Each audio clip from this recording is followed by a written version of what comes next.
Hey, Franz. Hi. Harry. Hi. I'm trying to unmute. All right, now you can hear me. Hi. Hi. Is that Levi or Greg? Gary. Oh, hi, Gary. How you doing? Good. How are you? Good.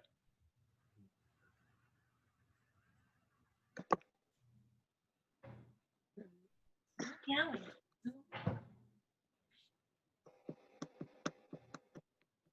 Quiet. No meow. There's the missing man, Franz. All right, where the heck are you? I'm in New Jersey.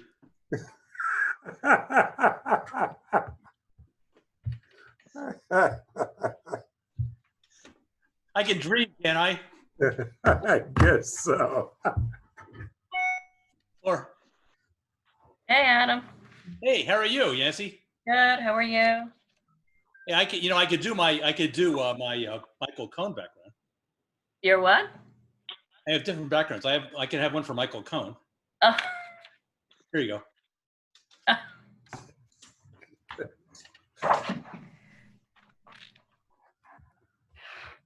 Paperwork. Franz, can we talk tomorrow? Sure. Okay. Yeah, give me a call.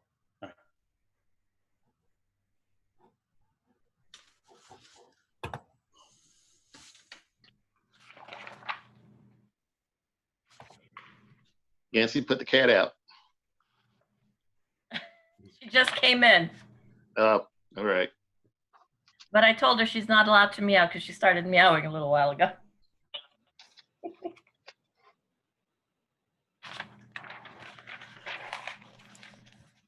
It's not like she's really actually going outside. She just goes downstairs by my parents. Okay.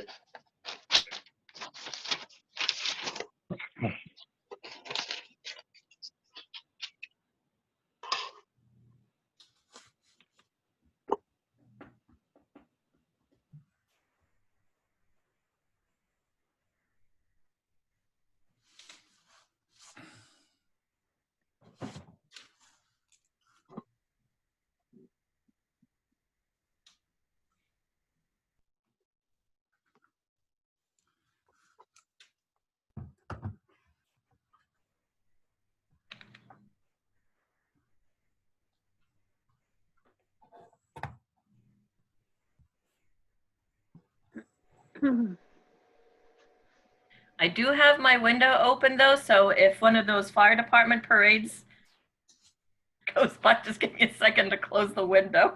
Nice. Is it your birthday? No, but they pass by because the fire department's 2 blocks away, so they pass by on their way to those birthday party things they do. I actually thought that was a halo. That's my microphone, Good. but there's no picture. Have any thoughts? Hi, Judy. Oh, do you see me? No, we see the name David Marin. So Oh, I'm not David. Okay. Okay, let me see. I can't get me to. I'll have to go back to the other screen and test the video. The video's off. Let me have that.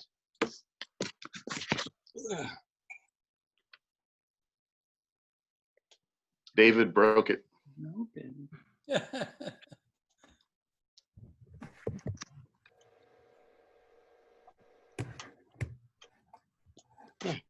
There's you. Oh, okay. Looks like Hillary. Oh. Okay. Okay. Judy, make that scary guy move from behind you. Oh, I know. He's always over my shoulder. I don't know. Would you be interested in a clarinet solo? No? Yes, He always had a chip on his shoulder. 8:15. How are you, David? Hello, everybody. How are you, Mrs. Marin? Hello. Everything well? Oh, well, we're having a little trouble with the laptop, but this is working. All right, so long as the husband's working too, that's fine. We are recording. just need Mr. Cobb to join. I think we have all, oh, there he is. No, I can't. David, you're in the picture. All right, I'm going. I'll see you later. Okay. All of our council members present.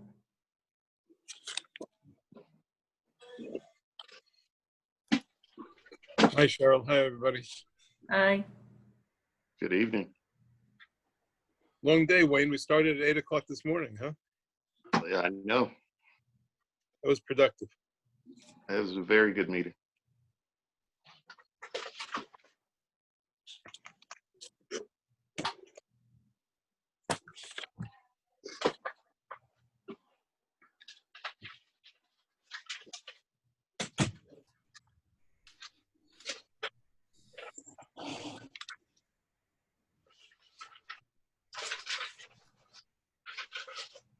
Mr. Cobb, whenever you're ready, we have everybody. I can.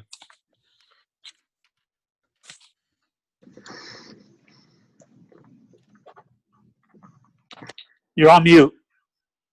No, not everybody is. No, Charles, you're on mute. Oh, you have to unmute yourself. I didn't mute everybody this time around. It got complicated. To There you go. enlarge my screen. Huh? Okay, we hear you now. Yeah. I want to enlarge my screen. Somehow I jacked it up. Add the video. No. I'm having a problem enlarging my screen. If you go to speaker view, just switch that out to full screen. If you go up to the right-hand corner, just Yep. speaker I went to view. the right hand corner. Nothing's coming up. It should, if you float over it, it'll pop up. No, it's not doing anything. It's not doing anything.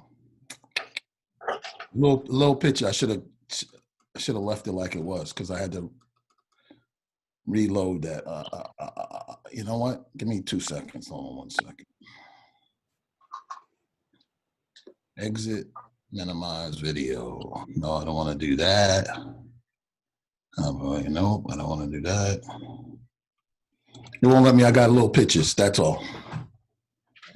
I got little pictures, Yancy. It's a little picture of you. Oh, is it like the Brady Bunch, but bigger? No, it's small. It's like a little. You see, you can see it from here. It's little. It's a little to the right. And then I got a little. Huh? You want to go from speaker? Oh, so you're on gallery view. Maybe you want to go from gallery view to speaker view. I don't know how to go to speaker view. At the top right-hand corner. I went to the top right hand corner. Nothing's popping up. If you float over it, it pops up. Sorry, my cat decided now she wants to go.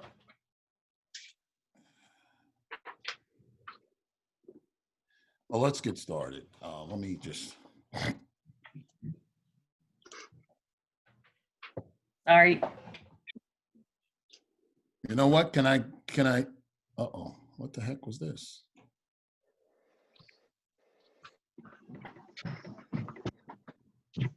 Hold on 1 second. If you lose me, I'll come right back in, okay?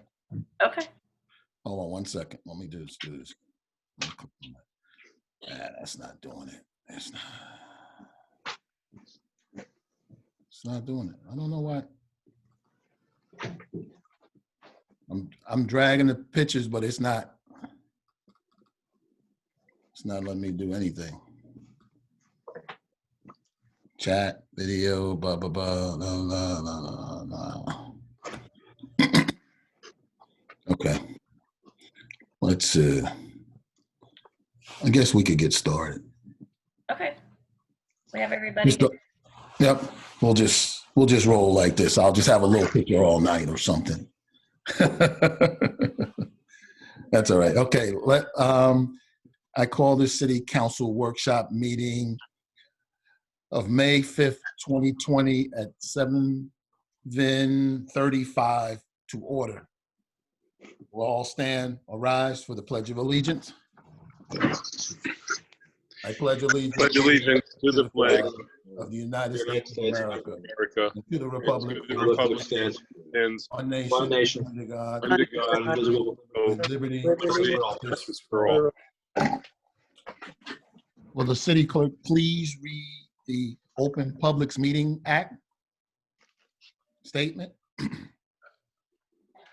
This meeting is called pursuant to the provisions of the Open Public Meetings Law. Notice of this meeting was included in a notice sent to the Record and the Star Ledger and advertised in said newspapers on January 17th, 2020, posted on the bulletin board in Municipal Building, and has remained continuously posted as required notices under the statute. A copy of this notice is and has been available to the public and is on file in the office of the municipal clerk. Please take notice that in accordance with the Open Public Meetings Act, NJSA 10:4-6 at SEEK, and in consideration of Executive Order Number 103, issued by Governor Murphy on March 9th, 2020, declaring a state of emergency and a public health emergency in the state of New Jersey, the City of Englewood does hereby notify the public that to protect the health, safety, and welfare of our citizens while ensuring the continued functioning of government, the City Council workshop meeting scheduled for May 5th, 2020 at the Englewood Municipal Court, 73 South Van Brunt Street, Englewood, New Jersey, 07631, will be held telephonically via Zoom only. Members of the public who wish to participate in the meeting may do so by calling, clicking on the link. Check our website for the link, or by dialing 1-929-205-6005, followed by press code 871-8210-9923 at 7:30 p.m. Individuals calling into this number will be able to fully participate in the meeting, including providing public comment. A non-public dial-in number will be used if closed session is required. Proper notice having been given, the municipal clerk is directed to include the statement in the minutes of this meeting. Let's tip it over, so could Somebody go on mute, please? Yeah, I'm about to mute. all right. Roll call, please. Councilman Cohen. Yep. Councilwoman Glenn. Here. Councilman Hamer. Present. Councilwoman Rosenberg. Here. Council President Cobb. Here. Also present is Mayor Michael Wilds and City Attorney Levi Kuhl for Bill Bailey, And city engineer. and City Engineer Franz Volsey. I got you back, Franz. First resolution up tonight is 119-05-05-20, approve bills and claims. You know what, Yancy, I got the, in the amount of $1,225,427.17. We need a motion to approve and a second. So moved. I'll second it. I'll second it. Any questions?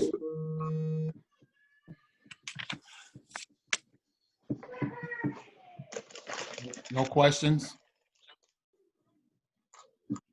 I had one question.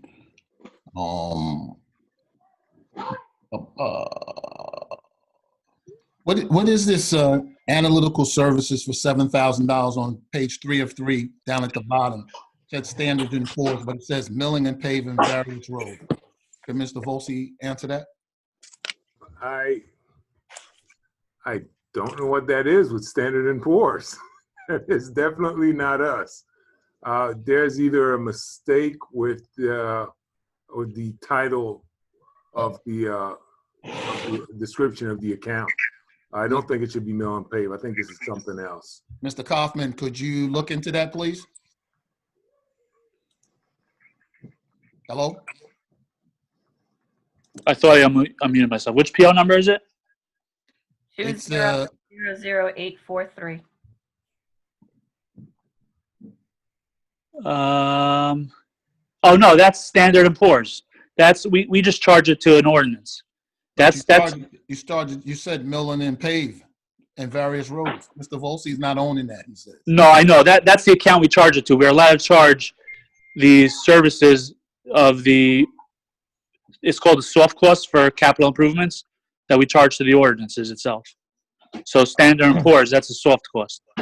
Yeah, but it milling and paving, it's very misleading when I'm asking Because that's the gentleman who's in account. charge of milling and paving, huh? That's the account number that that is charged to. So maybe the account needs to be changed, the name of the account, No, it's milling and paving, but we charge it right? to an ordinance, and that ordinance we charge it to happen to be that ordinance and that sub account. And that ordinance says Standard & Poor's. That's the vendor. Standard & Poor's is the vendor. And when I asked Mr. Volsi about it, he didn't know anything about it. Yeah, So because how's that possible? I charged it. The bill came to me. Yeah, but milling and paving is under his purview, right? Yes, but Okay, sometimes soft costs go to those so accounts. I guess my point is, you guys got to be talking to each other, right? Yeah, I mean, he should know about that. I mean, listen, I went to him directly, and he should have known. But however y'all figure it out, you figure it out. Okay. All right. Do anybody have any other questions? No? Roll call.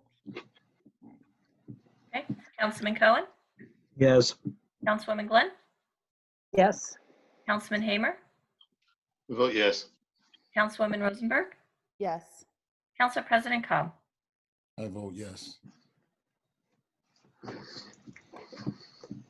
Next, we have the 2020 municipal budget. Mr. Public here. I'm sorry, Gary Vincey's on the line, so if anyone has any questions, Okay, him and Greg are on the line.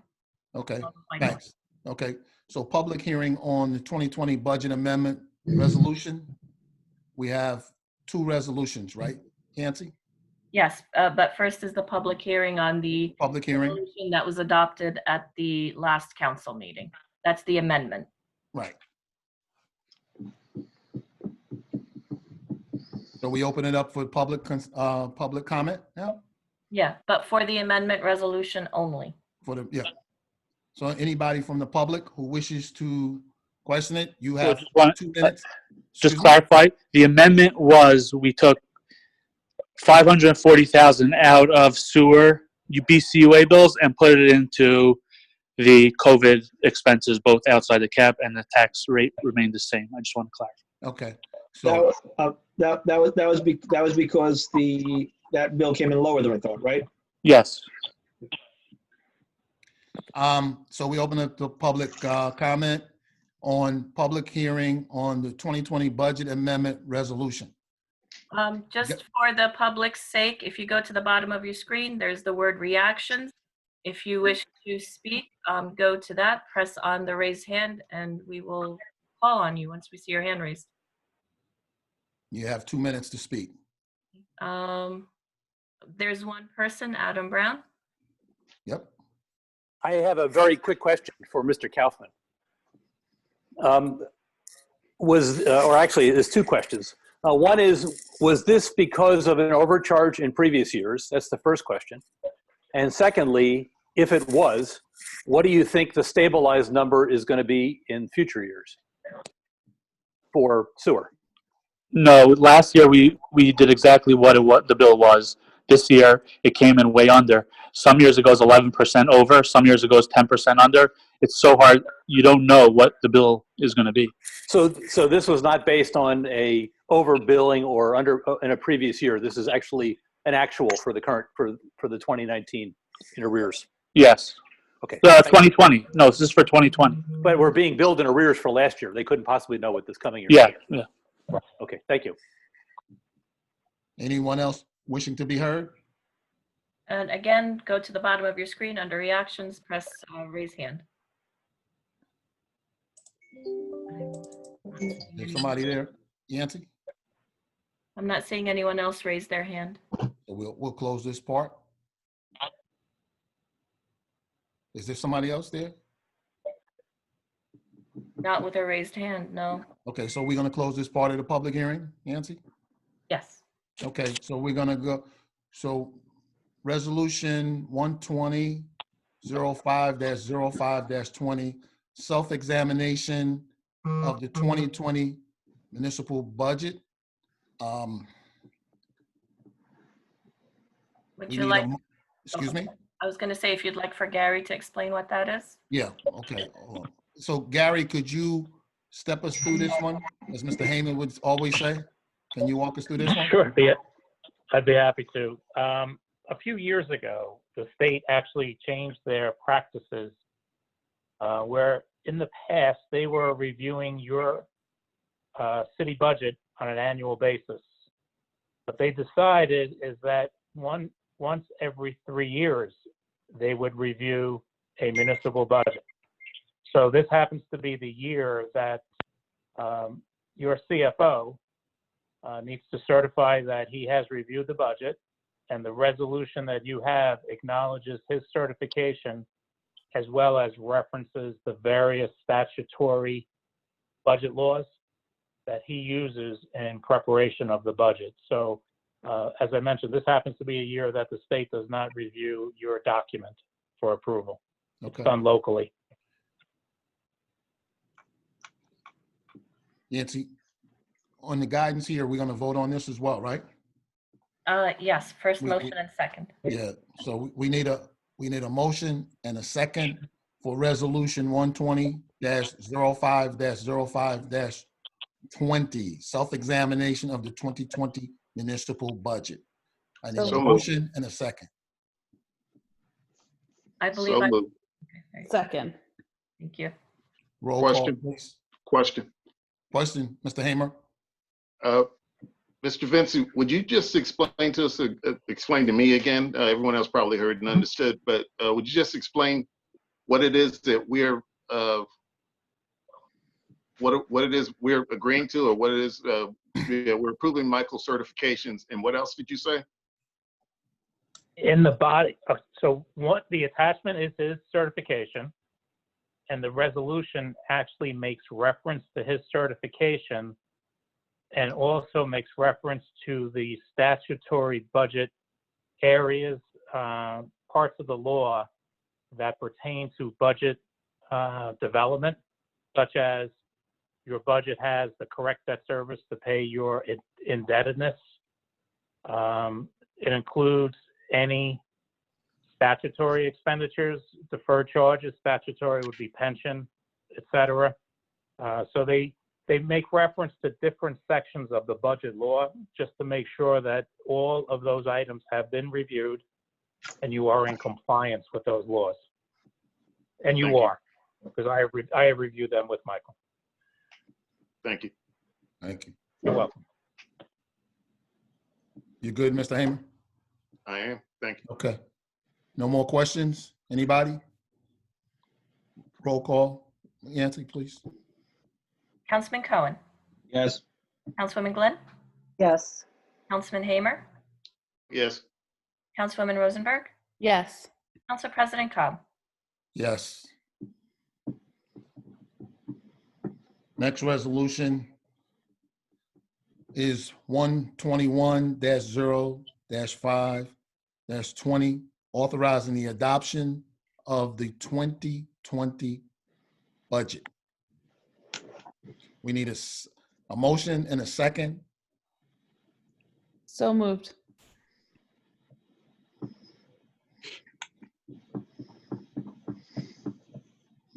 Anybody else? Second. Second. Questions? Questions? Yep. Go ahead, shoot. I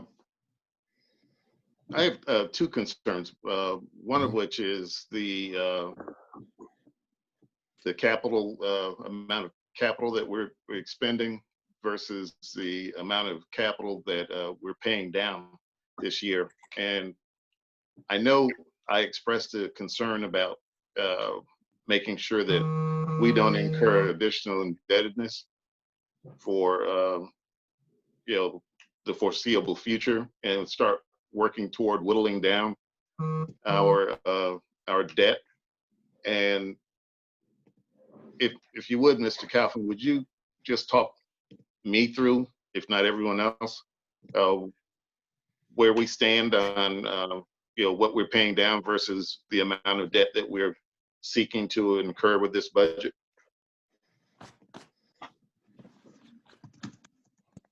Sure.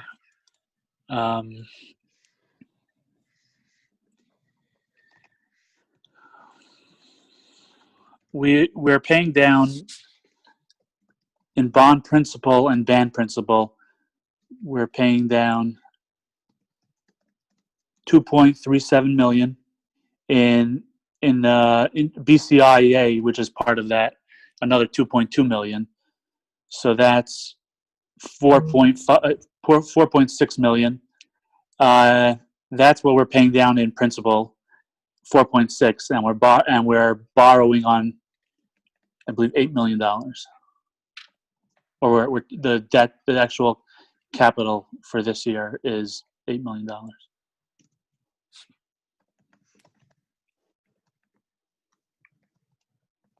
Is there a reason that, and I know we're nowhere near the ceiling on the amount of debt that we can incur, but is there a reason why we couldn't balance that out a lot better? Because it's awfully lopsided still. Well, we had the budget meetings. We discussed all the capital and what is important. Us, the city manager, interim city manager, we discussed all the capital needs of the city. Franz gave his recommendations of what needs to be done, what trucks need to be purchased. We took the fire truck, we cut it in half, one this year, one that year. So, I mean, we went through everything that we thought needed to be done this year, and there are a lot of capital improvements that have to be done. Every year we have, emergencies that have to be done. We need balances in the capital. So, Mr. Kaufman, at 8.5, for example, which we have here, if we don't use all that money this year, right? We don't. That means that whatever is remaining carries over to next year, right? We don't necessarily borrow all of the 8.5 million. We see what you can. So we could. So what I'm saying to you is, right. So what I'm saying to you is, say for example, we borrow 4, but you had the capacity to borrow 8.5, right? So where do we start off next year? You don't still be able to borrow that 4.5. We don't want you to have the ability. We don't want to start there again. Right? Well, we could, because if we end up spending more money on those ordinances, just because we spent the money this year for half of it, right? We'll still be spending on it in future years also. So we have to see what we're going to. Right. So my point is that if we only use 4 and we're going to spend then and next year we're going to spend the rest of it, then maybe we only add 2 next year because you already have the ability. You already have 4.5 waiting already. Unless there are more. I mean, the projects are year to year. Unless right. But however, what we know is that we never do all our projects in 1 year, right? And what I'm saying to you is that next year we're not going to do 8.5 if we do only 4 this year and we have 4.5 left, right? That's just prudent thinking based on the environment that we have today.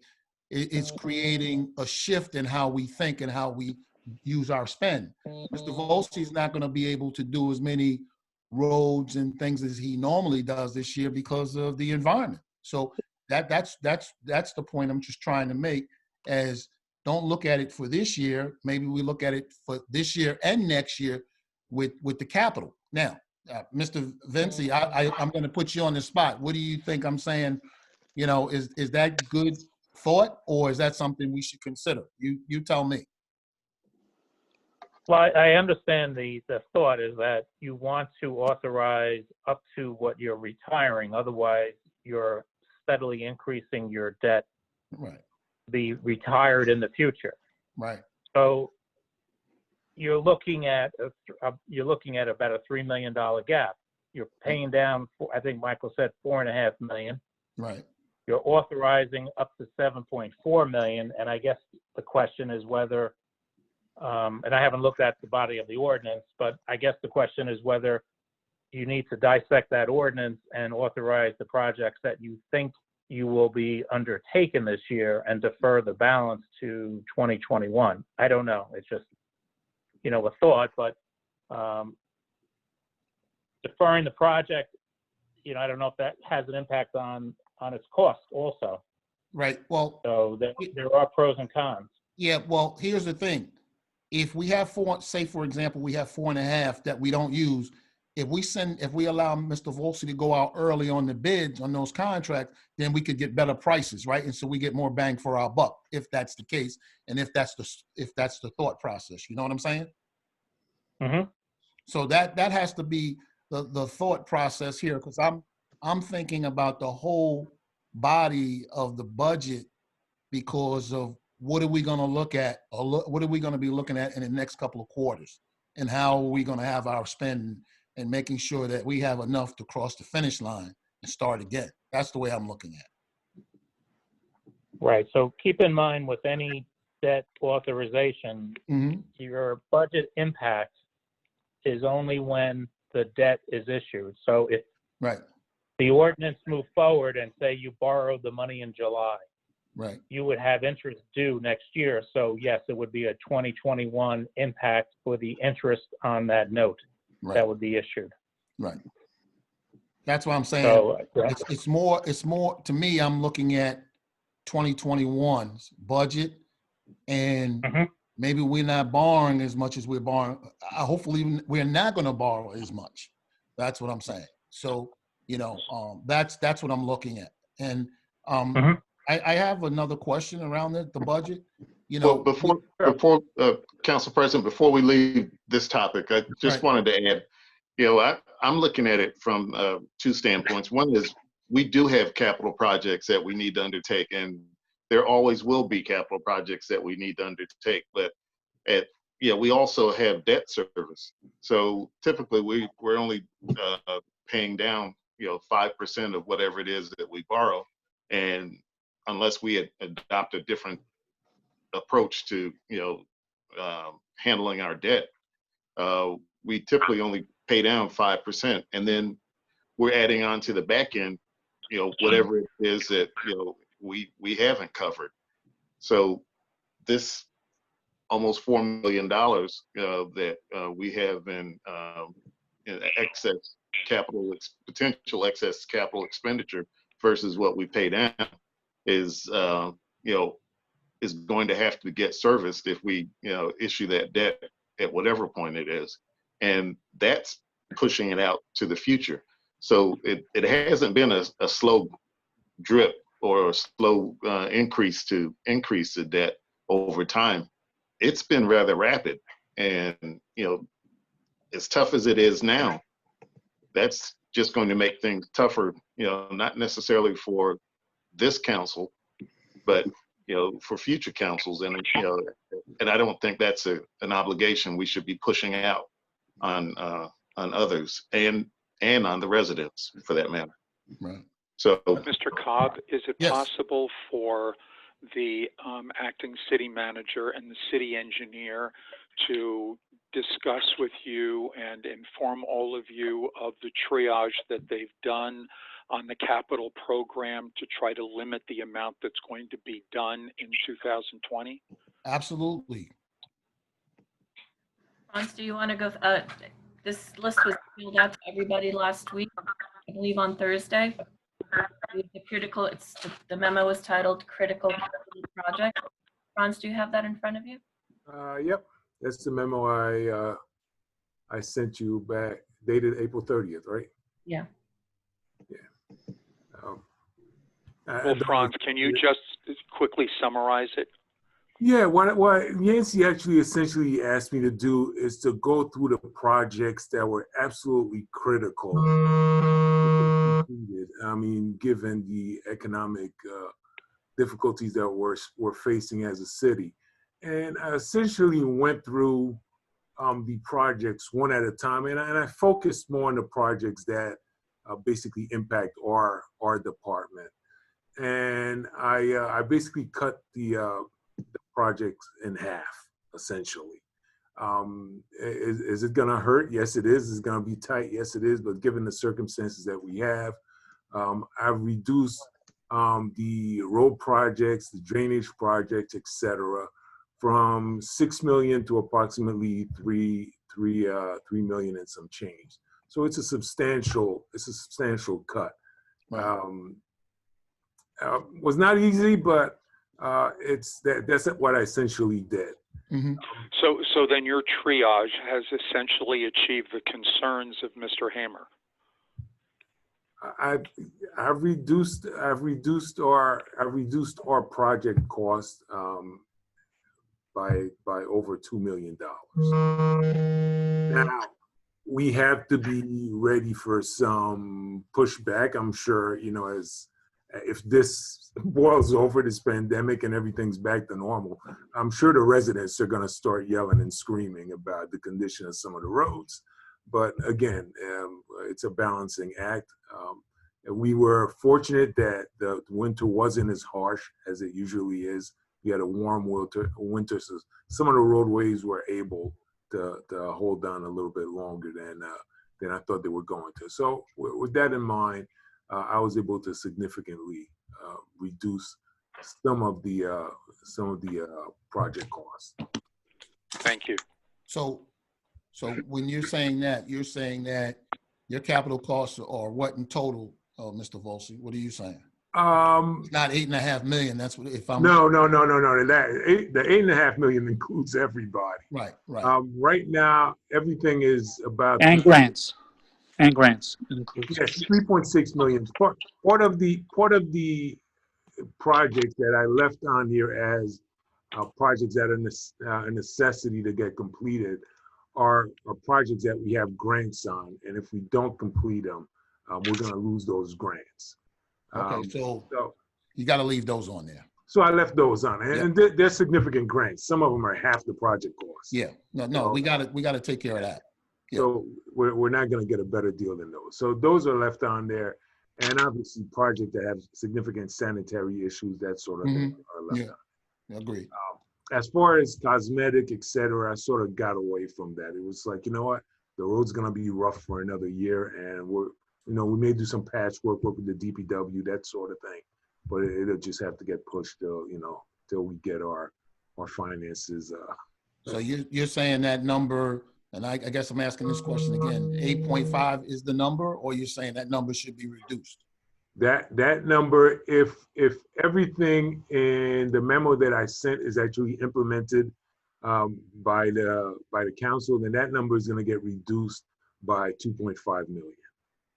Franz, can you confirm, but I believe according to your memo, that doesn't include the library elevator repair, all the mold and remediation, the sanitation trucks, and all police and fire? Yeah, that's correct. There's other projects that are that other departments have requested that I particularly think are very essential. I mean, the library elevator is one of them. The DPW sanitation truck is one of them. There's mold and remediation activities that I think should be ongoing regardless. Again, it includes the safety of our workers, so that's important. And some of the fire and police equipment. That I couldn't, really judge as to how important it is. You'd have to speak to the police and fire department heads and find out how important those asks are. I think one of the points that was made during the budget hearings, especially during the hearing where the capital budget was discussed, was that some of this equipment has reached its critical point. It is now a safety hazard to our employees. So that's why the request was made and approved by the council during those capital budget hearings to include all these items into the capital budget. That's correct. Now we are talking about the safety of our employees, and not replacing this equipment can have a massive liability on the city. Which is why I left them as part of some of this. But you left that equipment in there, right, Franz? I left the equipment in there. Okay. I left the equipment, the elevator, some of the mold remediation that we have to do. Any type of remediation work, mold work, anything that required an LSRP, that's all left in there. Mm-hmm. And then various, obviously the truck to the DPW, that sort of thing. Right. That's all left in there. I've essentially cut the projects that are headed by our department. Okay. Mr. Hamer? So having heard all of that, which I already knew, that doesn't, abnegate the fact that we're still, on a path that's increasing debt and not so slowly, but I absolutely understand the fact that we have road surfaces, and it just takes driving around the city to see that.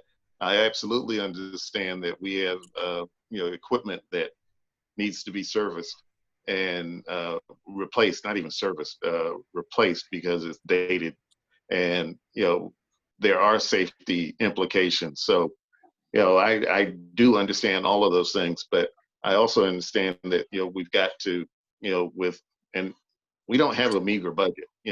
We got to find ways to incorporate what we need to do with making sure that our debt doesn't steadily increase, the way it's been doing. And I don't think we've gotten to that point, and that mindset certainly hasn't been adopted by this council nor this administration. Anyway, I think going forward, Councilman Hamer, we'll look at what our spend is, and then we can hold the line. You and I will be here. We can hold the line on that. So we have to. We just let them know that, what, we're going to hold the line, because I think it's going to be a tough road at the end of the year. So we'll hold the line on that one. But I'm not finished. I have another budget question, Mr. Kaufman. Okay, I'm here. And this is regarding overtime. So, we hired a number of people with the fire department, and the overtime is still what it is. And I think, and as I said to you earlier today, 9 out of 10 people are actually on the line working. And I believe that some of that money could be used elsewhere throughout the city. So, I challenge you to, because I think the question I was going to ask you, as I said to you earlier today when I asked Gary as well, is and correct me if I'm saying it wrong, you're saying that if we spent $1.1 million in overtime last year, that we couldn't go below that this year. Is that correct? And I'm saying that, or correct me if I'm saying it wrong. That's correct. The state looks at what you spent the previous year, and they don't want you spending less than that. Okay, so what? Okay, so you give it 1.1, right? If we were to reduce that and we came under that, then the state will look at what we spent this year, right? Yes. And we should spend less this year because we hired a number of people in those places. I'd rather put that money in other departments that may need it for overtime or whatever. I think we need to really check that. I'll look into that. Yeah, I think we should just check it where we have places that we can do some things, move some stuff around. All right? Yeah, I'm writing it down. Okay, thank you. So I guess we can have a roll. Mr. Hamer, you have any other questions? Does anybody else on the council have any other questions? I have a comment. I think it behooves us, with all of the moving parts and values that we're talking about this year, to do a deeper dive on the grants that we can get, and also making sure that Yancy, who's been very diligent, make sure that all the overtime and things related to the COVID-19 are documented, so that if FEMA can reimburse us, it doesn't draw from our budget, and it comes in a way that can help financially. I remember, Franz, to your credit, we had conversations nearly a year ago on all the streets where all these vendors have steam perpetually coming up with cones. And it was explained that we can't resurface those streets, impacting the quality of life, because there's constant work that needs to be done, and they do the fixing, and by the time we fix it, it needs another repair by another vendor and utility company. So I think we want, and we should meet somehow with, or the council can do a task force, and I'm happy to speak with them too, the vendor that we use for grants. I don't know whether or not the federal government, the state government, the county government is going to be as robust, but if there's any chance for us to defray things, I'm a big fan what you gentlemen are talking about, which is to pay down our debt. While we have to be thoughtful and times will be hard, at the same time, we have to look for other resources at the same time. So that vendor, I forget the name of the group, who's the grant? Millennium. Yeah, They've already been instructed to look for things for us. Yancey's been involved in that. I've been involved in it. They've been instructed, and Mr. Volsi works very closely with Millennium Strategies. We pay them a lot. We pay them a lot of money every month to work for us. But we may want to look. We may want to look outside of the box to see what other communities, what other towns are doing. I'll reach out to other mayors who aren't using this vendor. We might be able to enlist other vendors in other arenas when it comes to some of the blind spots and some of the quality of life. And fronts, I'd like to, if I can, see whether or not any of those utility companies that rip up our streets for their own financial profit actually can help with some of the resurfacing if we can't get to it this year. Maybe they have more of an obligation to do it. When I first came in, I started making calls to PSE&G and all these other groups, Verizon, because they had extra poles that they just left in our community with all the wireless. They didn't need them, but they left them erected. So I think this is a time to do more of a deep dive, but I commend the effort to draw down on debt also. That principally is important. Thank you. Anybody else have any comment? Yeah, Mr. Cobb, it's Gary. Yes, Gary, please. Just to piggyback what the mayor referred to, interesting, I had a conversation with the Bergen County CFO yesterday, and he led me to believe that the county would start reimbursing the Bergen County municipalities for the cost, the expenses that they have incurred for the COVID-19. Because they have received significant dollars from FEMA, and they're actually looking to spend the money. So it may be advantageous for either Yancey or somebody, your OEM director, to reach out to the county, because my conversation, it seemed that they were just looking where they can reimburse municipalities for their expenses for what they have laid out for this pandemic. I actually sent them a list already last week, and they thanked me. I sent them a list of all of our expenses that we've paid so far. You sent it to the county or to FEMA? To the county. The county. The county has over $150 million, I was told. Well, I know on a call today, I heard that there were dollars that were directed because of population, and Passaic County got, $8 or $10 million, and it was directly due to, the population. And since we are by far the most populous county, in the state, I suspect that, there are other dollars that, are available that we need to aggressively go after. I agree. Yeah, we receive emails almost daily advising us what to look into, what to look for, things we haven't thought about, and we're constantly gathering that information. And we have, as Michael said, sent in to the county what we've so far spent. What they've also asked recently, and what we're also organizing, is what we anticipate we will need to reopen, to set everything up. So we're also having all the department heads look into that as well. So on top of what we spent, what we also anticipate to spend. Okay. All right. So there are no other questions. Mr. Hamer, you're okay right now? Okay with what? I'm okay with some of what I heard. Yeah. don't know that I'm necessarily ready to adopt a budget at this point, but I'm certainly okay with what I've heard. Just not real happy with the mindset that that we were taking.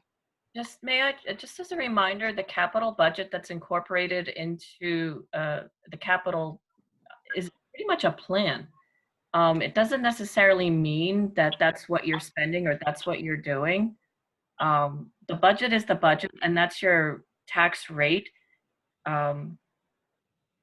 It is not set in stone that those are your capital projects. Your budget with your operating expenses, your salaries, everything else that's incorporated in that, that's your tax rate, which is under 2% this year. This is a reminder to everybody. But your capital budget is a plan. If you want to relook at the capital, we could do that. What you plan on authorizing for debt, that can be relooked at. But right now, as a reminder, it's just a plan. Okay, so I think we need to relook at that. Yancy, you can put that in your notes. Yeah. And then we can do that. I mean, and then we can come up with an approach of what we need to do. The only part of that plan that's right now currently incorporated into the budget is your down payment. Which, Michael, what is that dollar amount?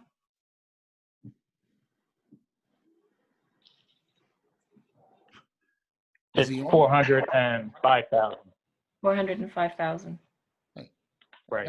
That was Michael? Gary? Yeah. Okay. Ventriloquism. Yes, Mr. Hamer. I just said he's a ventriloquist. Oh, okay. So that's what we'll do. Yancey's making that note. I'm sorry, I was on mute. I thought I was talking. Well, I'm sorry. Yeah, 405,000, which is 5.5% of down payment. So, Mr. Kaufman, there are going to be a couple of things that I know Yancey's taking good notes on, that we will be having this conversation on an ongoing basis, and asking for some feedback on. So we will keep this ball rolling, but this is something that sticks in our craw a little bit, and So I just want to be clear. We're going to go back to bond council and ask them to rewrite the bond ordinance to just be the critical projects. Gary, on guidance for that, Gary, is that what we have to do to that, or we that gives us a little fence around what we're trying to do? It does. I think if you want to limit the capital spending to what Franz has summarized, that is the most critical type projects, then I think the bond ordinance should be revised so that, I think the bond ordinance then should be revised just to address what projects you're willing to undertake this year. Okay, because and that's pretty much in line with what Franz, Michael, and Yancey and Greg have talked about, right?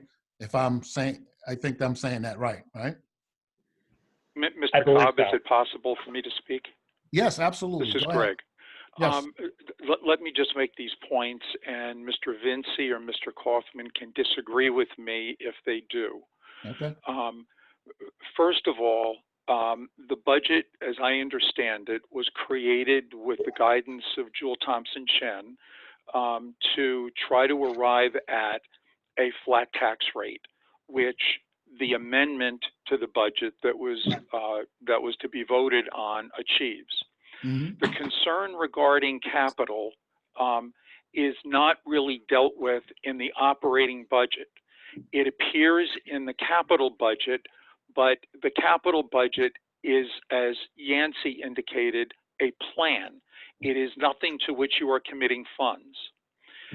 The time that you commit funds is the bond ordinance, which has not been introduced yet. The bond ordinance was drafted under the understanding that it was consistent with what the council's review during the budget review sessions felt was important. But administratively, Yancey, Franz, and Mr. Kaufman all reached an agreement on how to be able to reduce that.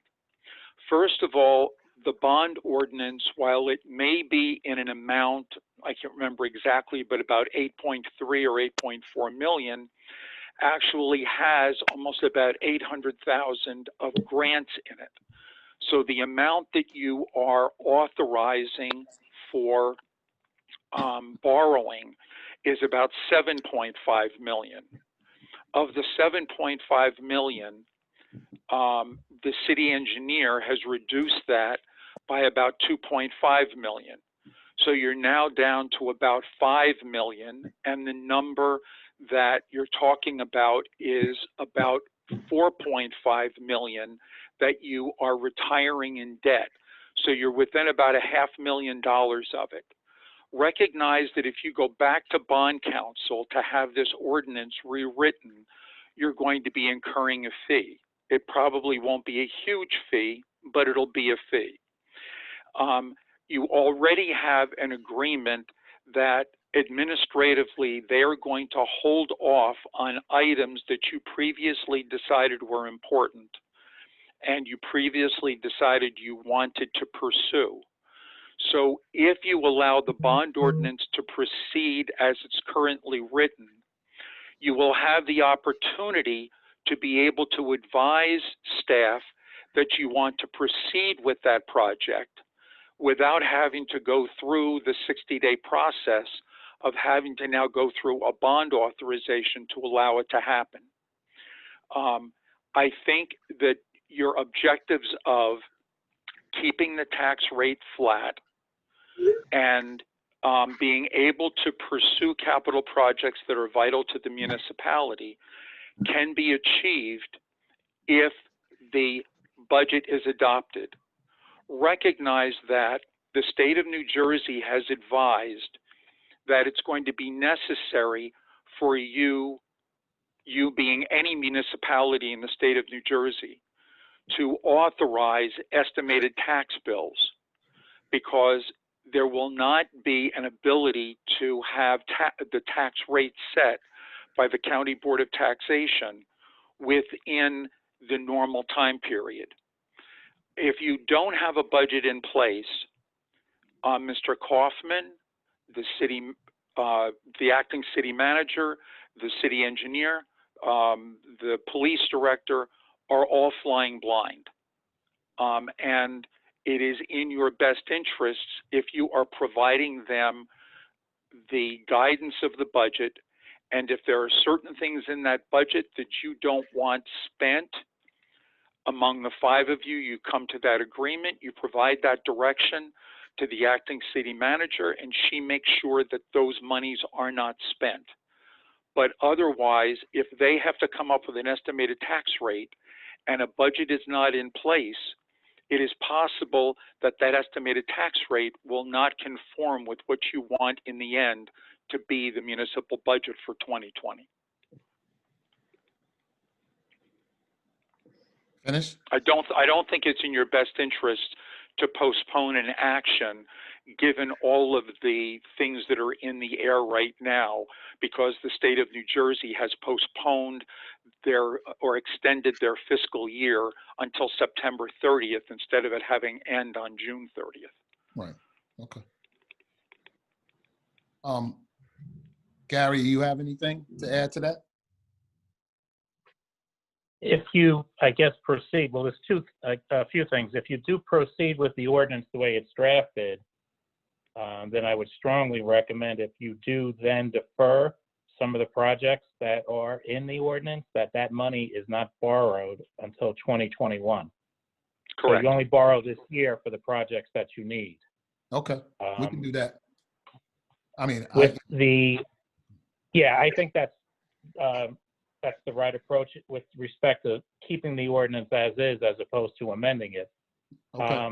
What Greg was referring to, there will be a need for the council to approve a resolution for estimated tax bills. Yes. I would think you would probably need to do that at your next meeting, because the state will not be certifying budgets that quickly for the county to arrive at a tax rate. The county has not even introduced their budget.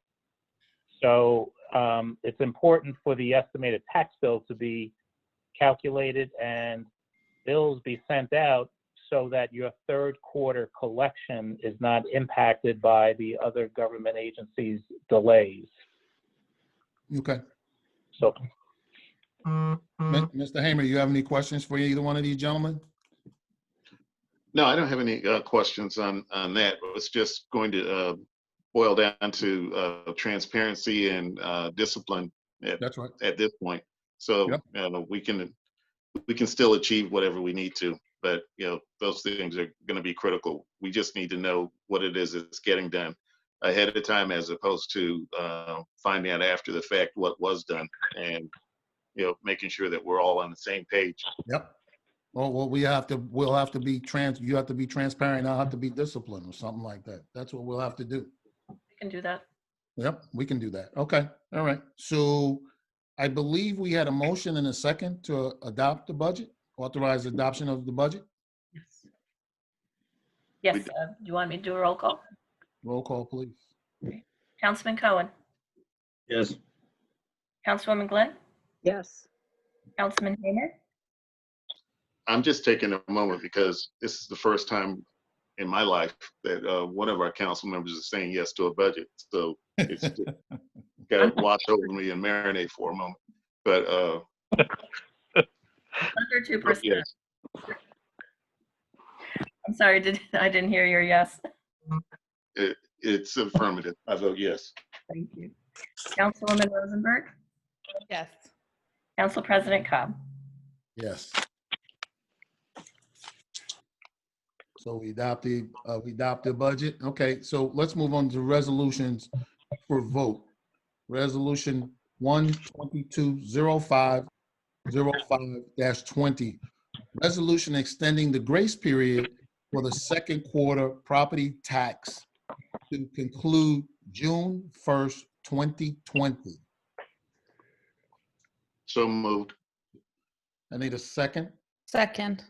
Questions? I would like to do this. I would like to have Gary give us a little background on this, what it means to us, and I would like Greg to close it on the other end like we had it before at a previous meeting. I think it would be helpful since this isn't a public session. So if anybody's got any questions, and then we can move on from there. Charles, Yes.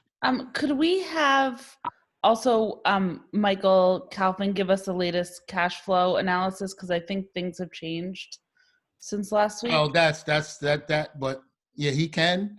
But he can. But I'll close by saying, but if Gary and Greg speak to us, then you'll see, and then Michael can add his what we look at today. Okay, thanks. okay, so the resolution piggybacks the governor's executive order from, I guess, last week. So for everybody's understanding, there was a 10-day grace period. Your May taxes technically were due May 10th or the first business day thereafter. The reason why there is, and that's in the statute. The statute clearly defines the due dates of all property tax collection periods. And a local governing body is not allowed to change the tax collection period since it is in statute. You basically operate as a trustee for the county and the school. So you're collecting money to maintain your services as well as pay the county and the school for their expenses that they incur as part of their budget process. So the governor, because of the COVID-19 pandemic that we are in, has issued numerous executive orders. There's been numerous meetings, conference calls to resolve when or if the tax quarter would change. And one of the, or there's a few things that actually took place regarding this. And I'm of the opinion that the second quarter tax is not going to be the tax that would be impacting the most locally, Because if you think about it, you have 50% of your taxpayers have a mortgage. So the mortgage provider already has that money in escrow for the second quarter. They've had it for a couple months. So I believe the third quarter is really where municipalities may feel the pinch, because early on there was a executive order to allow a property owner to apply for a 90-day extension of their mortgage payment. That didn't take place with the second quarter. That was strictly for the third quarter. So I think initially the feeling was that the towns needed the cash flow for your operating needs, as well as the school. Right now, the teachers are employed. They're teaching their students remotely. And there's a law that was passed literally 2 weeks ago that requires all school districts to pay their employees that are in a bargaining unit, as well as those that are not, their full salary, regardless of the if they are working or not. So the schools could not pay their employees unless you were collecting the taxes and you were paying the schools. So what took place last week, the governor extended with his powers the due date from May 10th to June 1st. So a taxpayer now has 30 days to pay the second quarter, but if they do not pay by June 1st, the interest goes back to May 1, and the interest rate is 8% up to $1,500 and 18% thereafter. There were quite a few organizations that were lobbying against this grace period. And I know quite a few municipalities acted on their own before this executive order came out because of their cash flow concerns. So this resolution basically piggybacks what the governor has signed as an executive order and allows then property owners, whether they are mortgage providers or residents that have no mortgage, to pay their taxes by the end of the month of May.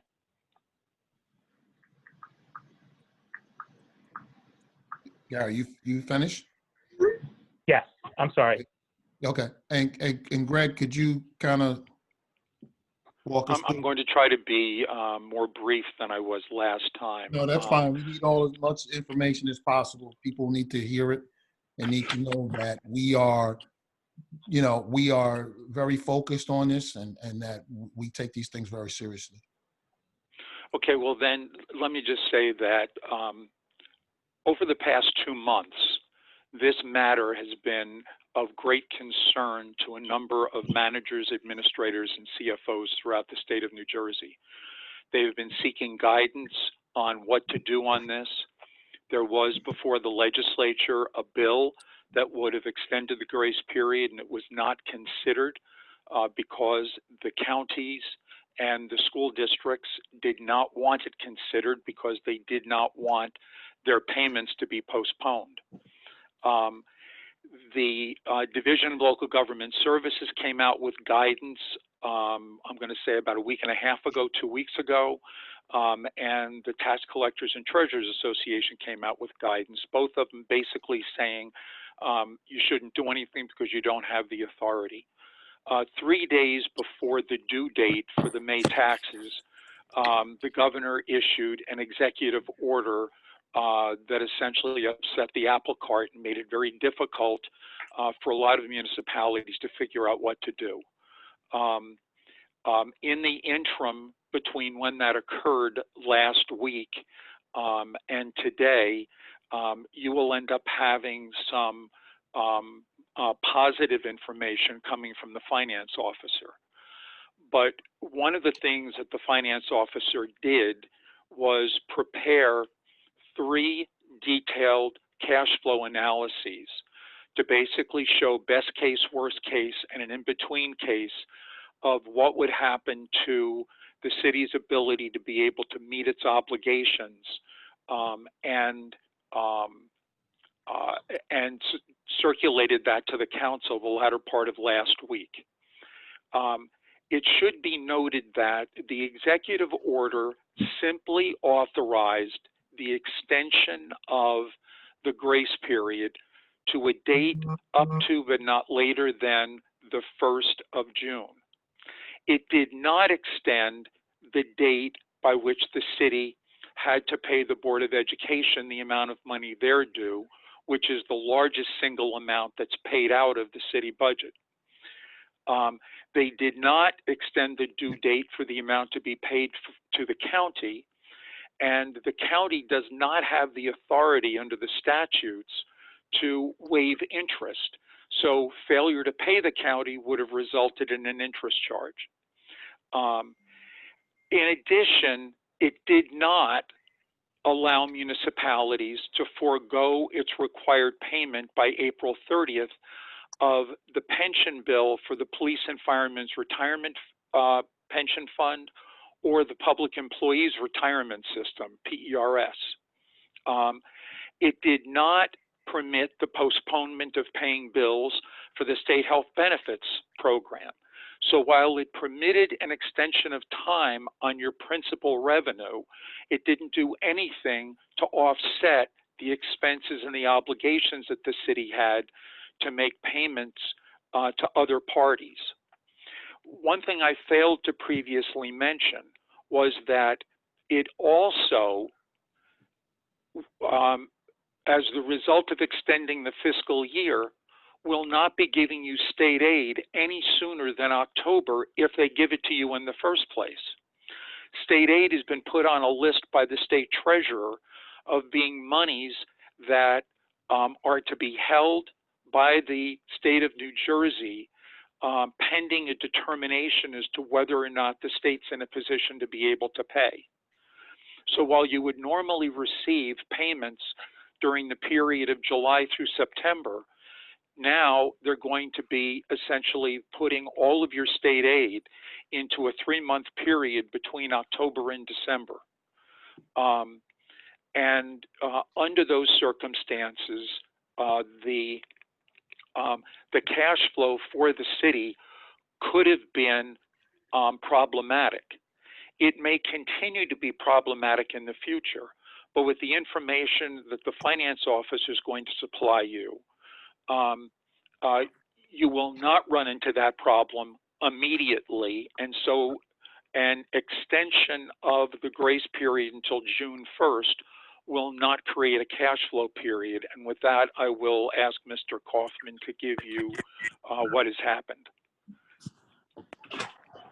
In the last couple of days, we got the biggest mortgage company sent the taxes in. So in a 2-day period, we collected $10.5 million. With that collection, most of the taxes have been collected for the quarter. So we would be able to pay the school and the county this month and still have a positive cash flow by June 1st. So, Mr. Kaufman, before you walk away, but August, next pay period is going to be the challenging pay period, correct? Yes, and one thing is when people do wait till June 1st, August 1st is only 2 months away instead of the normal 3 months away. Correct. And we don't know what the situation is going to be in August. Our cash flow could be in a very bad spot in August, so we don't know what's going to happen. So the one thing is, if we do push it off 3 weeks, just know the third quarter will be coming quicker than normal. That's right. Any questions for these gentlemen? I have one. Council President, Yes. want to find out what the county decided to do. I know the county had on its agenda last week whether or not they were going to, I guess, extend in their form, the payments that were due them. Does anyone know what they decided?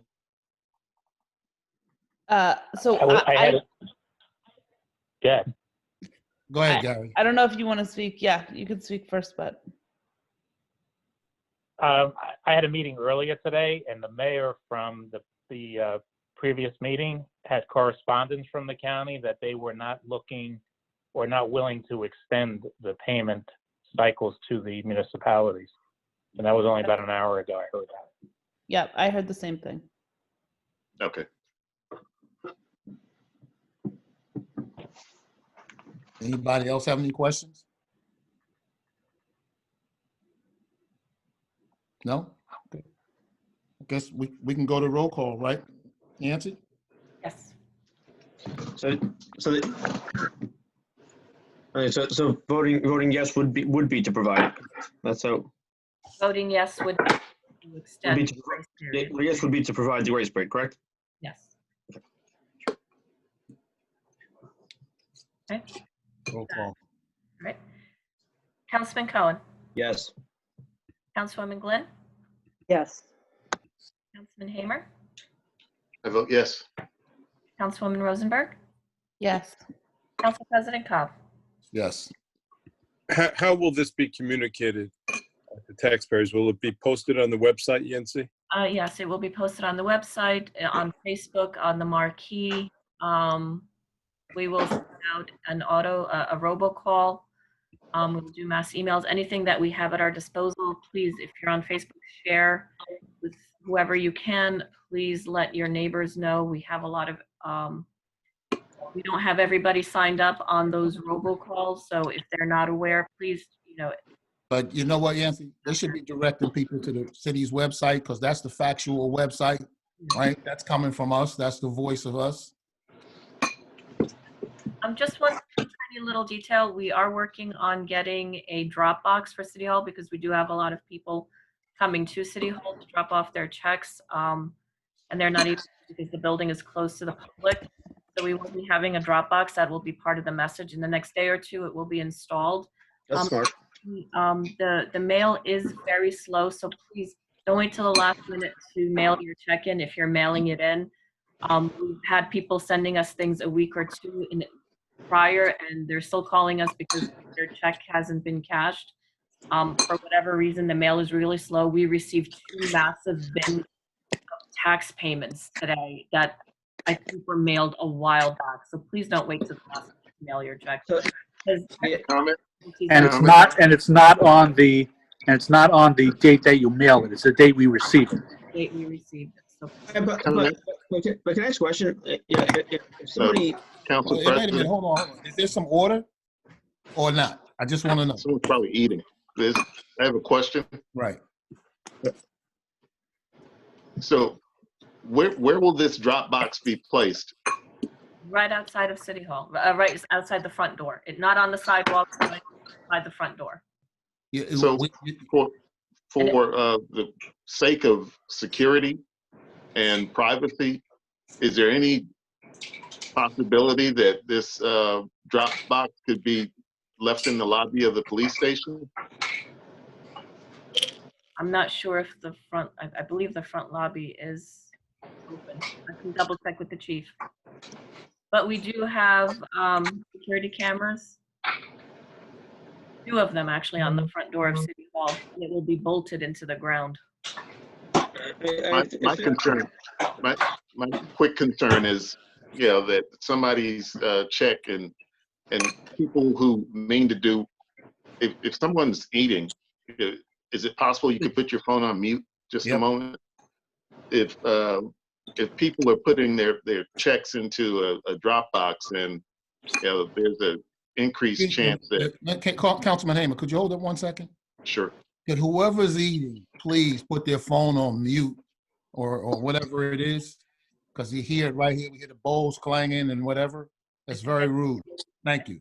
I think I can figure out who it is and mute them. Wait a second. I thought that this is Jack Silverman. Can you hear me?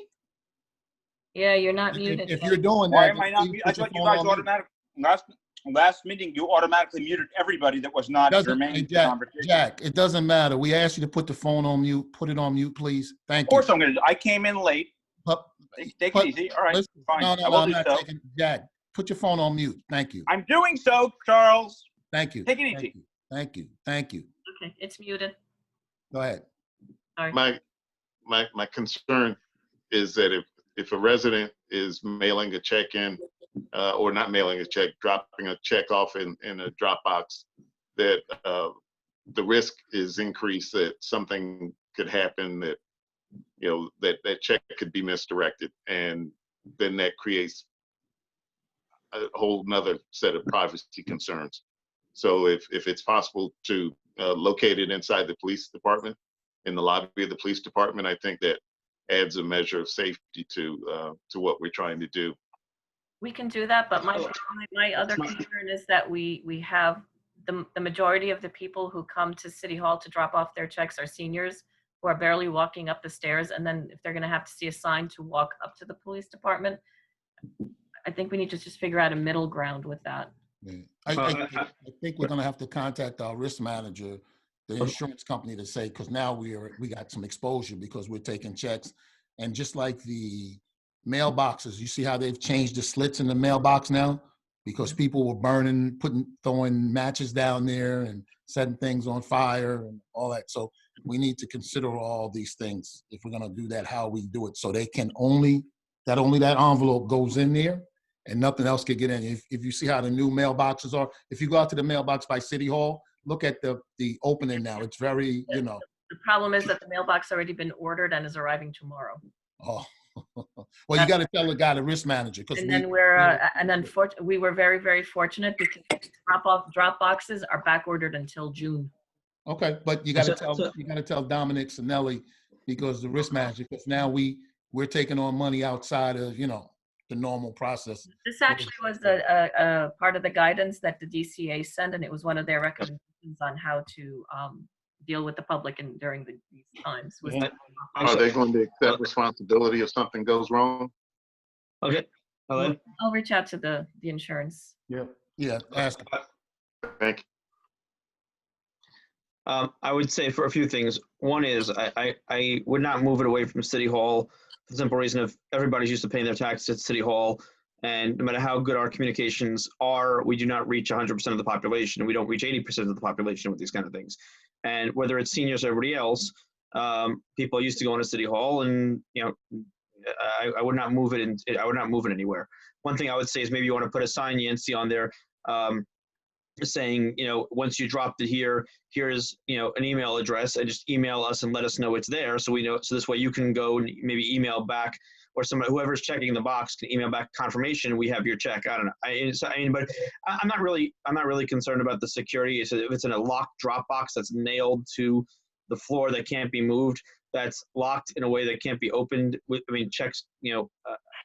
I don't know that that's especially if DCA is saying do it. We're dealing with unusual times, and we need to figure out measures, and no measure is foolproof. But I think moving it somewhere else is going to just confuse people.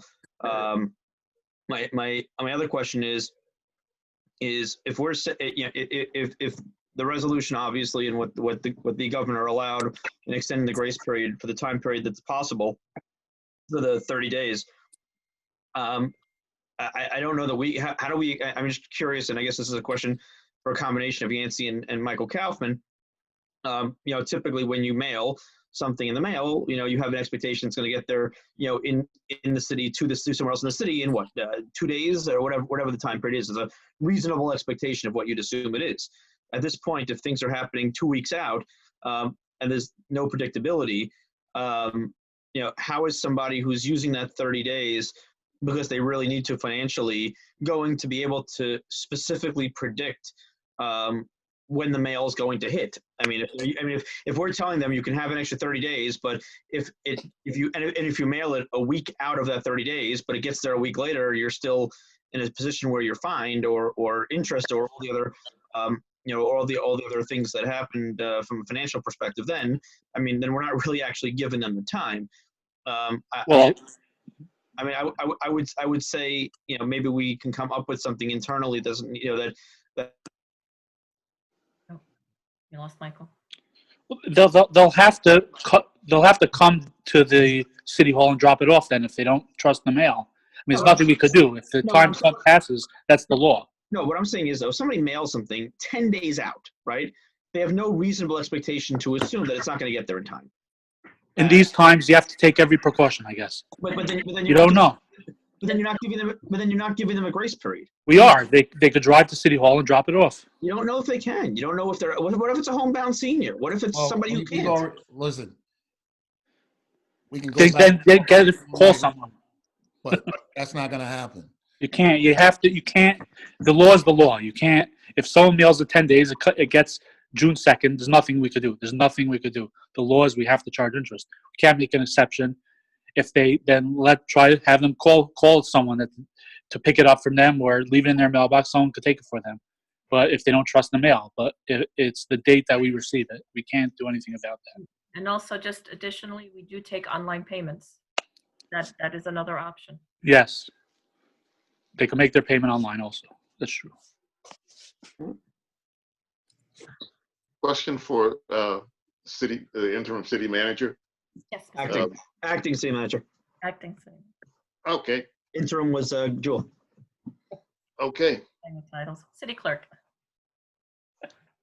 Ms. Wuzirmas, question for you.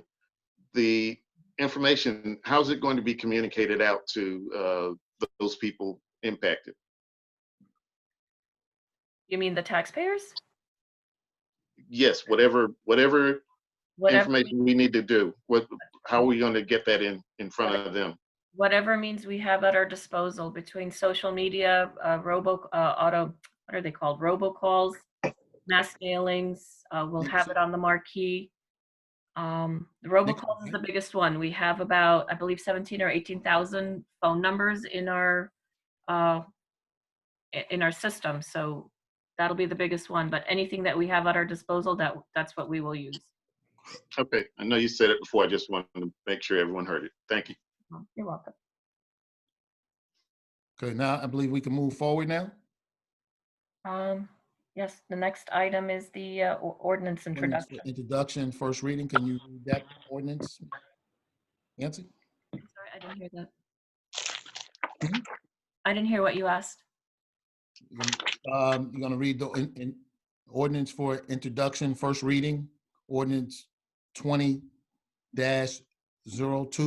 Sure, I'll read the title. Yep. Bond ordinance providing for various 2020 capital improvements by and in the city of Englewood in the county of Bergen, state of New Jersey, appropriating $8,515,100, therefore, including grants totaling $735,000, and authorizing the issuance of $7,409,615 in bonds and notes of the city to finance part of the cost thereof. Right, so we got a motion and a second. I think we've talked about this a lot.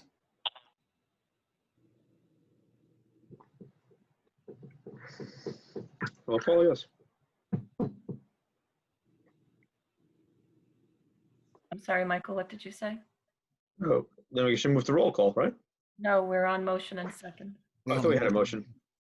You're making the motion? Do we need a I thought we had a motion. We don't have a motion, so moved. Second? Second. Second. Nancy, roll call, please. Councilman Cohen? Yes. Councilwoman Glenn? Yes. Councilman Hamer? I vote yes. Councilwoman Rosenberg? Yes. Council President Cobb? Yes. For workshop, excuse Hang me. on, Charles, before you go forward, this ordinance was now introduced. Yancy, when will it be formally presented for vote for adoption? Bond council calculated for May 26th. So Thank you. we will have time to, and the public hearing will also be on that date. Okay, May 26th. Thank you. Workshop agenda items, resolutions for discussion, none. Ordinances for discussion, none. Items for discussion, park closures. Councilwoman Rosenberg had some questions, and I believe the mayor had some questions. I believe they made some comments in terms of they were receiving communications from people. So I'm going to give you the floor and let us know what you've been hearing and how we can address whatever these issues are. So from my perspective, I've been receiving a lot of calls, which doesn't mean anything other than people are antsy to get out. I really just wanted everyone to be able to join and hear what the process was, how, who was a part of the decision-making process, because I know, but other people on the call may not, and what is the process going to be going forward? Are we going to evaluate once a week? Are we going to consider, temporary openings to test things out? Are we going to wait until middle of May? What's the thought process? So just so that everyone on the call knows, so that they can take it back to others who have concerns. I'm going to punt to Yancey. Do you want to explain the process that takes place daily around this? Sure. So since about the end of March, beginning of April, we've been having daily briefings. The people on those calls, that quote unquote meeting, have been mayor, council president, chief of police, fire chief, OEM coordinator, myself, and the health director, and recently added public works director as well, and also Catherine Melendez is on those calls as well to take notes and help and also offer answer questions that we may have. So the decision to it's always a group discussion. The decision to close the parks came mostly from a recommendation made by the Board of Health. Their members met, and based on the city's numbers, their recommendation was to continue the closure of the parks and to just continue to monitor the situation. The members on the team, I don't know what to call ourselves, also had concerns about the social distancing aspects of reopening the parks. So that was the decision, and we continue to reevaluate. We continue to look at our numbers. We continue to look at the weather and what we're seeing throughout the parks as they remain closed, how people are behaving, and we're continue to look. We are definitely encouraged by our numbers. We've had, I believe, 0 deaths recorded in the last 3 days. Our numbers are now down to 2 positive cases. But I believe the biggest impact on our numbers, which is affecting the Board of Health, is the numbers currently in ICU at the Englewood Hospital. So we're not only looking at those numbers, we're also looking at the numbers that the hospital has. So those are the 2 biggest contributors to the decision process. And we'll keep looking. We'll keep evaluating. We're constantly talking. We're looking around maybe possible procedures on what to do to reopen. Maybe not all the parks. Maybe just the passive parks. Continue to close the playgrounds. We had a nice debate just yesterday on whether or not to reopen or keep closed the bathrooms. So those are just discussions that we have constant talks on. Yancy, if I may, or Charles, if I may add to that. First of all, both Charles and Yancy are doing a very good job in making sure that these conversations continue. Each park is very different in the city. With McKay Park, a lot of residents need to traverse through it in order to go home. A lot of residents were less than responsible in the beginning when it came to the swings and the basketball hoops. They weren't sanitizing them between use, and the collective playing of basketball and soccer is a problem. We removed the swings and the hoops, and they were still gathering at night, so the lights had to go off. This county and the state have now permitted the parks to be used for passive walking and not for sports and recreational engagement. The thought was, and it was again opined by the police chief, the health director, that it's best to kind of watch to see how that develops. And if the science of all this is pointing to a vaccine being further away, and a resurgence of this in the fall, it might create, again, a bending of the curve in the wrong direction, and it might send people more back to the hospital. So there is a lot of pressure. I get a lot of phone calls and emails, and it's confusing to residents when they're told parks are open. The county and the state parks are open, but they're open in limited fashion. And I think the way Yancey coined it is proper. We're watching it every single day. Got a little cooler in the last couple of days, and there's a lot more pressure when the days are open. Now, there's also a manpower issue. We're going to have park rangers to police this. You're going to have police that have to keep an eye on this, because there are people that are going to be less than responsible, and there are young people that will bring this home to seniors if it's not policed vigilantly. So I don't think there's anybody here that is rushing or turning their back on the subject. If anything, we're erring on the side of caution, with the prayer that the medical people will advise us when it's a good, safe time. I'm also in a WhatsApp group with all the mayors in the region, and they're going through the same tug and pull. Each community has its own community. We do not want seniors to lay fallow. We want them to walk. It's healthy for them to walk. The question is the visual, when people will see and what they will do, and the blind spots when our department, our fire, police, public works are engaged elsewhere. So these conversations, including bulk yard pickup and all the other quality of life conversations, are going on. We have a lot of residents calling out now companies on Palisade Avenue, Central Business District. The police and the health department are taking each of these calls very seriously, and they're going to protect people who have immune deficiencies and are being asked by their employers to work. And we have to kind of pull the lens back, everybody, on the landscape. We need somebody very competent who's going to come forward and help advise us. And I think Adam Brown touched on this the other day after the Chamber of Commerce sponsored an event. Are we going to allow later on cafes to have outdoor seating when our sidewalk is so lean? Do we want to have up and down Palisade Avenue like ShopRite? One side of the street goes down, the other one goes up Palisade Avenue. We have to really think about how we're going to come out on top of all this. And as the Englewood Hospital is trying to make sure now with their campaign to get people to take care of their cardiac and their cerebral and all the other issues that they have, that we come back competently and smartly. And it first starts where people are going to gather en masse, and the greatest entertainment or recreation challenge we have are the park. So in a short, longabout way, it's important for us to watch this daily. And those 3 o'clock calls, they go through every day, including the Sabbath if necessary and so forth. So there's nobody here that wants to open the park more than everybody who's assembled on it, but we have to be smart about it.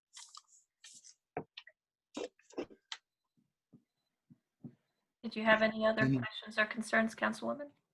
Did we cover everything? Okay. Anybody have any questions about that? I do have a question. Go ahead. As part of your data gathering, are you talking to surrounding towns like Teaneck where their parks are open and finding out if people are observing social distancing or if they're having issues to help inform our decision process? Yes.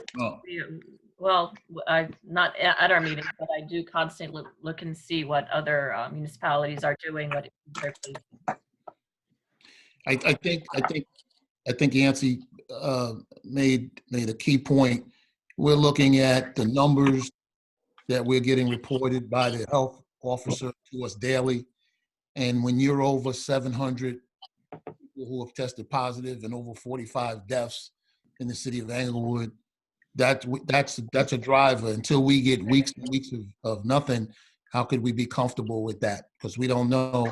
And I'm going to be honest with you, this weekend, riding around, I saw people with no mask on, no shirts on, walking around. People were playing, I understand, we're in K Park playing soccer.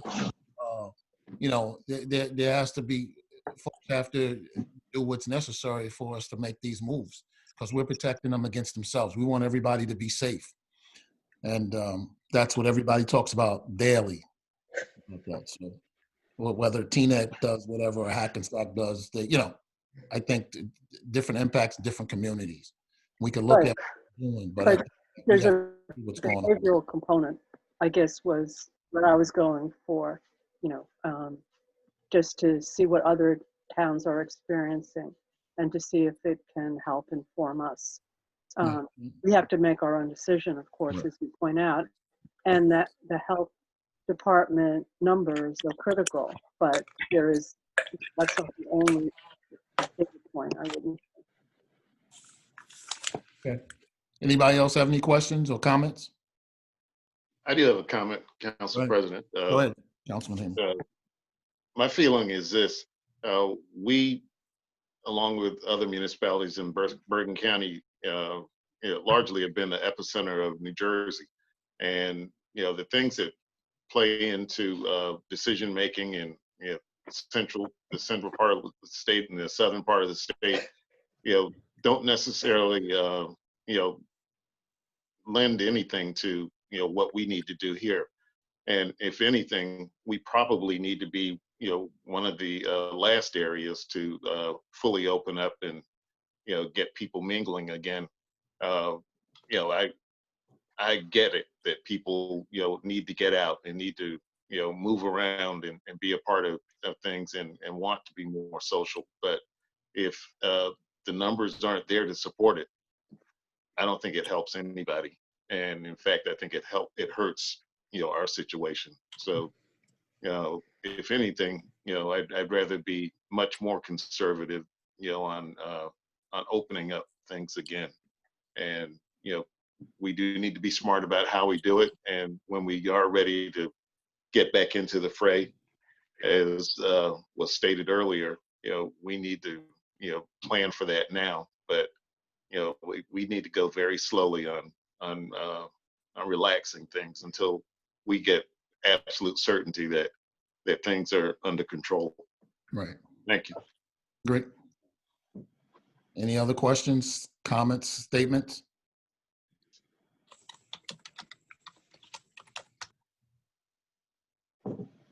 Yancy, we're going to go to the public session now of the meeting. And How many minutes did you want take to? 2 minutes, state their name, address, and they have 2 minutes to speak. Okay, and just a reminder to the public who's on, go to the bottom of your screen. There's the reactions tab. Use that to raise your hand and you will be called on.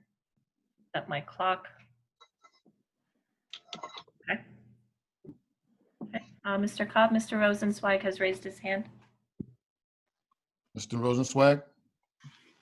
Hi, can you hear me? Yes. Hi, Ken Rosenzweig, 143 Booth Avenue, Englewood. With regards to what Councilman Cohen was saying, perhaps the city can deposit any checks it receives. Let's say just pick a date, May 28th or something like that.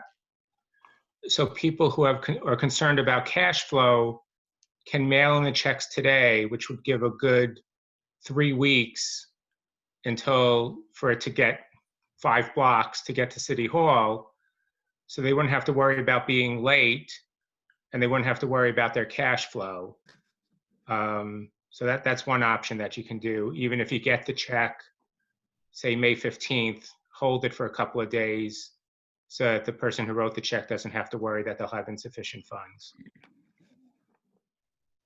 Okay. Thank you. Anybody else? Any more comments? Yes. Anyone else want to raise their hand?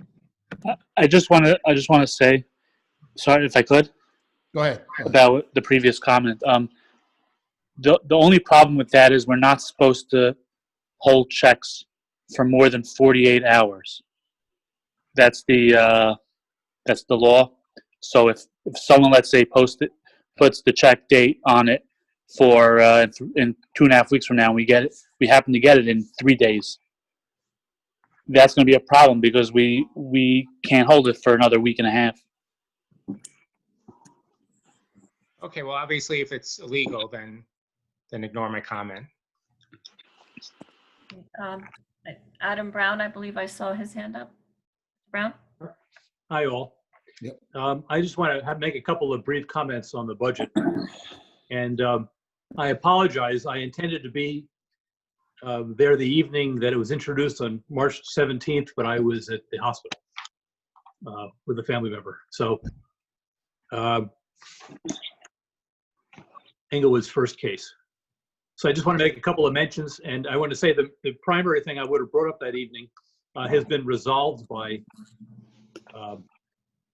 administration. And this is, I'm speaking now, the items that were brought up by the Financial Advisory Committee. One was the yawning gap between new debt and pay down of 2.8 million, and now you've brought that down, I think, to a reasonable level.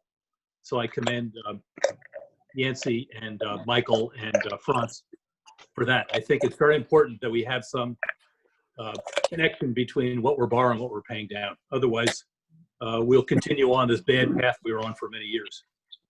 A couple of other items I want to mention is that I don't think we should necessarily pat ourselves on the back for flat taxes. We had some very good luck this year that I'm not sure will repeat itself in future years.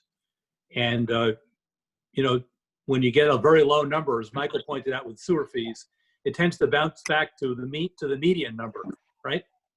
To the average number over a couple of years. So we had a $540,000 sewer fee drop this year.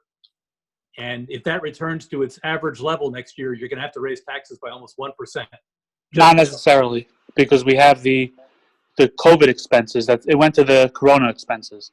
So God willing, you know, we won't have it next year. The Corona expenses. That's not my point. My point is that you should count on the sewer fee returning to its average. Yes, so we'll take that Corona expenses, put it back into the sewer. You can't spend next year's money in advance, Michael. So that's $540,000. The second thing is the city reduced $588,000 in principal reduction this year versus last year. Okay, so that's another $588,000, which isn't in this budget, which is substantially lower than it's been in previous years. I want to mention another thing, which is that we had a $300,000 scheduled increase in pensions this year. And Gary is probably the world expert on this, but I suspect that it went to zero. And I suspect it had something to do with the performance of the stock market over the last 18 months. And I would say anybody who's counting on the stock market to dig us out of the pension problems probably should take a look at the paper and look at what's happened in the last month and a half in the stock market. I want to mention another item, which is we have $600,000 in parking meter fees in this year's budget. And I would say if you get close to 15% of that, you'll be lucky. So I'm just bringing up the fact that you've got sub 2% tax increase here, but you have to understand by being less than 2%, you've created a situation for yourselves next year. So that's all I have to say. And one thing I would like to do is if Mr. Vinci could update his 5-year plan to provide the numbers for this that we're including this year, that would be great. If not, if he could provide the Financial Advisory Committee with an Excel version of his 5-year plan, we'd be happy to play with it ourselves. So that's all we have to say, but I commend you on getting it done, and I don't think it's a bad budget. Thank you. Thank you. Yancy, we have anybody else? Yes, Amy Bullock, Ms. Bullock. Hi, good evening. First, I want to say I agree with keeping the parks closed, so thank you for that. Sometimes we're our own worst enemy. But I wanted to ask, in light of some of the surrounding towns offering testing to their residents, have there been any discussions about bringing that to Englewood? Yes. Yes, that's a conversation we're having daily at this meeting that we hold. So there's more to come on that. The mayor or Yancy could speak to that as well. They attend the meetings as well. I spoke with the mayor of Teaneck earlier today. They're offering it with a vendor. And there are several doctors in town that started doing testing for our police officers, firefighters, public officials, and so forth. And it's very important for us to make sure that if we provide this, that they're vetted, that it's done in a safe venue, and that it's available to everybody. Since we have a large community that may not have coverage, and we're not sure everybody has Medicare or Medicaid, the question then is, who pays for that? And are we going to offer this? And the antigen blood testing is the next set of testing. So I think we've all recognized from what the governors in the tri-state area are bringing home that the best way forward is robust testing and contact tracing. And that contact tracing is really significant with the health department. And we asked today Catherine to make some inquiries with the vendor that the Township of Teaneck is going to use. Jim Fedorko's in conversations with the other physicians in town. We want to make sure if we're going to provide testing, obviously it's uniform and available for everybody. And that means we may have to wait to see how we can afford to do it for those people who can't afford to do it. There are also other avenues with regard to our hospital and other medical clinics and vendors that are going to be presenting, but it is actively being looked at. If I might also add, we're also looking to take the county up on their offer. They're offering a mobile testing site that they're organizing and putting together. So that may be one of the options that we're looking into for our residents who don't have any type of insurance. So I just want to throw out there, some of you may or may not know that I actually work for Quest Diagnostics, which is the largest clinical lab in the country. If you have any questions or need any information regarding the antibody testing and insurance coverage and things like that, I can connect whoever would like to talk to them with actually people at any of the top 3 major labs to help gain understanding. We are actually providing the testing to private physician offices. And of course, people with insurance, the insurance is billed, and we have processes in place to handle those who do not have insurance. So if there are any questions from a commercial lab perspective, and I'm saying this because I know Bergenfield has gone with a commercial lab. They did not go through the county. Let me know, and I can connect you with the appropriate people at, Quest, BioReference, LabCorp, whatever lab it is you want to talk to. Thank you. Thank you, Amy. Anyone else? Use the raise your hand feature. Yes. Lose it. Okay, I guess you're not. Hello. Yeah. Okay, I guess Mr. Jack Silverman is next. Hi. Hey, everybody. This is kind of a smaller concern in the scheme of things.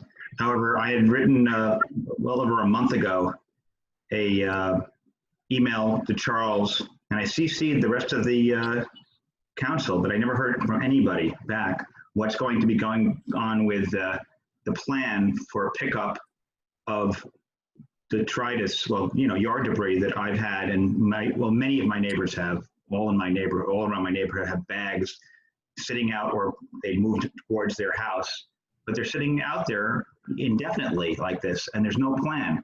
And it's not like everyone was getting stickers to make sure that they didn't put them out too early, and then you cancel the whole thing.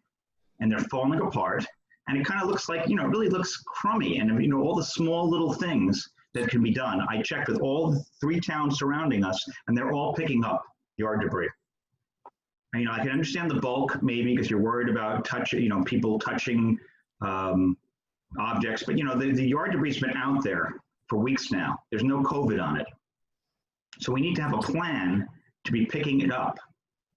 I mean, remember, I had my stuff out there from the winter time, and I told you, I called it a Hanukkah bush, and it's not going to go. I've been telling you guys for the last 2 years, at least, at different meetings, that you cannot have a twice weekly pickup for the week of January for Christmas trees.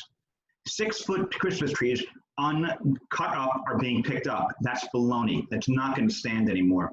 I will not stand for that. And I'm a secular Jew, but I will not put up with that bullshit. So you're going to have to figure out a way that that's going to be picked up. You don't need yard debris picked up every week anyway. So if you're trying to save money, pick it up once a month maybe, if that. But you're going to have to start picking it up because we're having bigger storms, and they don't have a time of the year when the storm is there. Any comments, Charles, that you can give me about what's going to be going on? First of all, you didn't send me the email directly. You put my name in the email. Number one. I sent it to you, and everyone else was CC'd. Listen. Everyone else was CC'd. Hey, Jack. Okay. I let you talk, right? You put me in the email, number one. Number two, Mr. Jenkins and them have responded to your request over and over again. What do they want me to do? What's the response? Wait a minute. Nancy's got the same emails I got. Everybody's who's been on the emails. But for you to use the tone that you're using is inappropriate. You kidding? No, I've wait a been minute. so nice for 2 years. I'll be a Rick Wilby for you. I'll become a Rick Wilby if you don't be careful with me. The bullshit I'm putting up with. Excuse me? I'll become Rick Wilby. I'll become the Rick Wilby character. You put up with so much crap from him, and you don't put up with the people that want to say some basic stuff. I've been very nice with you, and I was asking for a favor to pick up stuff once. Jack. Okay. Edroy Jenkins has responded to you. What did he say? Just tell me what he said. He said to put it in the trash. Did he say to put it in the trash? And you wrote a letter. You called the DEP on the city. That's right. And I didn't get a thank you for that. All right. Not a thank you. Right. Okay. I did call the DEP to find out. I needed to find out. I needed to find out if that was correct. Bergenfield told me it was illegal to be putting that stuff in there. Do you want to break the law? Do you want to create a fire hazard? Listen. The law. We responded to you. Edroy Jenkins has responded to you. You put it out there based on the schedule. We'll pick it up. There's no. What do you mean the schedule? There is no schedule. It's not being picked. There is a schedule, and he didn't put anything out there. Yard debris's been canceled. There was a health concern. There was a health concern, and that's why they didn't go to picking up the bulk and all that other type of debris. And they made that very clear. And you're continuing. I want to find out when you are going to decide to pick it up now. 3 cities have not stopped picking it up, even a one-time pickup. Yancey, could you explain to Mr. Silverman when we will be picking bulk and what we will be doing going forward? I'm not talking about bulk. I'm just talking about the yard debris. What? Yard debris, whatever? Just to help we're as of right now, there's no determination made on curbside pickup, but beginning next week, and we're finalizing this within the next day or two, beginning next week, there will be dumpsters placed along the side of DPW on Linden Avenue, where residents will be able to drop off their yard debris, bulk waste, and scrap metal. It will be 1 week for each one, and that will at least help us out for the next 3 weeks to figure out what to do. Do you recognize how ridiculous that is when these things that have been overflowing, these bags that are maybe 50 pounds at least that are wet, that have been sitting in the rain, and they're going to fall apart when you pick them up and put them into your car? No, that's ridiculous. At this point, our primary concern is to have our DPW workers have limited contact with any items and with each other, because these items are picked up as crews versus the garbage and recycling, which are picked up mostly by the one-armed bandits. So they have no contact with anything or anyone. So until we can determine that it is safe for them to have curbside pickup for these items, it will be on hold, but we do have that alternative for our residents beginning next week, and that schedule will go out, I believe, either tomorrow, hopefully tomorrow, if not the day after. That you know that 3 towns surrounding us have had no problems giving them gloves and face masks, and they don't have a problem picking it up. I'm not asking for a continuous thing. I'm asking for 1 single pickup for the neighbors that have these bags that were promised months ago. We also are providing our DPW workers with gloves and masks, and their safety and health is utmost concern to us. So we will continue with this until, again, we feel it is safe for them to be able to work in crews to have bulk pickup. Does anyone in the council have anything to add to this at all? Are you all in agreement to this? Because they've added from weeks. These things are sitting out. There's no COVID sitting on those bags, if that's what you're worried about. And 3 towns were able to do that. Why are they able to do that? Do they care less about their DPW workers? Is that it? Do they have to go to more towns than Bergenfield? Bergenfield, Fly, and T. I can't. No, Bergen. Can I just? I believe the 2 minutes is up. If the 2 minutes is up, you know what? You gave him 5 minutes. Adam Brown got 5 minutes there. Charles. 2 minutes. Your 2 minutes is up, Jack. Go home. Yancy? Who's saying that? Yes. Who just said that?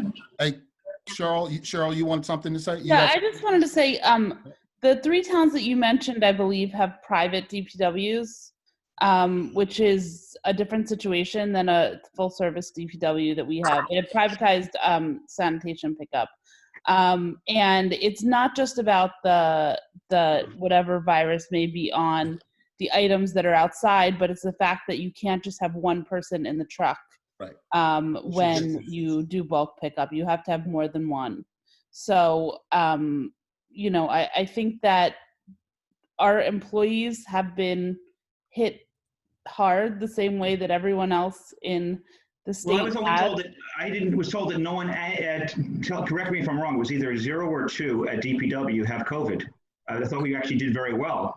I don't think we're releasing numbers about which employees and which departments have COVID, but it is not consistent with social distancing to have them both in a truck picking up debris at this moment. Yeah, Mr. Cobb, if I may. Yes, please. And I think Cheryl hit it on the nail. I also found it odd when other neighboring communities were removing this, and these are holidays in our rearview mirror. But social distancing is compromised when anybody has to physically get out of a truck and then engage. And it begged the point when they were putting stickers on the stuff to put it in the back of their homes. But it's safe to say that there are departments that have been impacted by COVID-19, and people's health comes before trees. The trees and the debris and sustainability will continue, and it is a priority. I'm impressed with Ed Roy and Yancey's efforts to come up with the right kind of marquee information to the community, so that hopefully starting next week, we can start to remove this. If you need help removing it, and you need to respect, obviously, the way it's disposed of. These are all values, but we put the greatest value on the preservation of any one public official's life, particularly since they have to get into trucks and it needs complete sanitization. And this is such a nasty virus. We don't know whether or not the physical contact, or if somebody can sustain it, inhales it, and then gives it to another soul in their home. So it's not really worth all of this negative energy, because I think it'll be moot by next week, Jack. And I appreciate your patience, but at the same time, the priority is the public work official. You want me to ask if anyone else? Yes, if anyone else. Would anyone else like to speak? Please raise your hand. Use the, again, at the bottom of the screen, there's a reaction button. Just press that, and there's a raise hand feature. Not seeing anyone else. Oh, there you go. Assemblyman Johnson. There we go. Okay, good evening, everyone, and thank you for allowing me to ask this question. I just have one basic question. I'm not understanding, and I spoke to Mr. Kaufman about this earlier today. This is about the budget itself, on the resolution here. You show a revenue or taxes collected of 55 million. About 68. Well, you're spending $68 million, but collecting, it looks like $55 million. Where's the remainder of that money coming from? Because I didn't see that, and that's what I'm not understanding in this budget document here. Does that make sense, my question? No. Okay, want to try it again? Where's Mr. Kaufman? Gordon, call me tomorrow. I'll explain it to you. Yeah, I'm here. Yeah, the rest of it is the revenues that are collected by the city, anticipated revenues, and the library portion are separate. There's three portions. There's 3 parts. One's the revenues, one's amount to be raised by the municipality, and one's the amount to be raised by the library. 3 different numbers. You're looking at taxes only. You're not looking at other revenues earned by the city. Right. Okay, that's what's missing. Okay, I got it. And that comes to $13 million, the other revenues? Yes, because it includes state aid. State aid? Yes. Okay. 3 million plus 10 million in other revenues. Okay. Okay. That was my question. Yep. Thank you, Mr. Johnson. All right. Okay. Anyone else? I'm not seeing any other I hands. believe we can get Mr. Cool to Levi Cool to take us into closed session. We're going to close the public session of this meeting, and we're going to go into close. Yeah, thank you, Council President. Be resolved, excuse me, by the Council of the City of Englewood pursuant to the provisions of the Open Public Meetings Act, that the council meeting closed session to discuss matters dealing with personnel and anticipated litigation or attorney-client privilege. Be there further resolved, the discussion conducted in closed session can be disclosed to the public upon taking final action. Be it further resolved, although it's not envisioned that the council return to open session after this meeting, the council reserves the right to do so upon conclusion of the closed session. Motion to go into closed session? So moved. Second. Second. All in favor? Aye. Aye. Okay, we are now in closed session. Are you all going to the conference call first? All right, everyone, have a good night. The first one's just a conference night call? off. The first one's just a call, not a Zoom, right? Not the Zoom one, go to the Correct. conference call It's one. just a dial-in, correct? Yeah, but don't take too long because everybody's sitting and waiting for you in the Zoom. Well, it's just a phone dial-in, right? Yeah, the phone dial-in. The phone dial-in is for The first closed. first close? Yeah, it's a phone dial-in. Okay. Right. Yeah, but don't take too long. Everyone's waiting for you in the other one. That's that conference call at 425? Sorry. Let me Yeah. find- Yeah, I got it. Got it? Well, they're gonna make us dial in. Okay. All right. Yeah, dial in. Levi, you have the PIN number, right? Levi? He must have left. He must have signed off already. Yes. Okay, all right, I'm gonna go into the other one. You're gonna go into the No. other session? Yeah, because I'll wait for you there. I believe Mr. Ruderman and Chief and Deputy Chief are waiting, so please don't. Are waiting for us in this one right here, right? Yeah, they're waiting in the Zoom session. So you go to the conference call. Who's on the conference call? I thought that's the chief and the deputy chief, right? No, the conference call is the Canning Group. Oh, I thought they were gonna go. I thought they were gonna go last. I thought they were going first. My understanding was they were going first. I thought they were going last. It would have been easier, but okay, no Right. problem. No problem. We'll be this will be quick, and we'll be back at you, and hopefully I can get my whole picture of the Zoom. Okay. All right. All right. Let me. I can't even. How can I get out of this? It doesn't even- I'll end meeting. That way you have to go to the next one. Okay. All right. Okay. End the meeting. All right.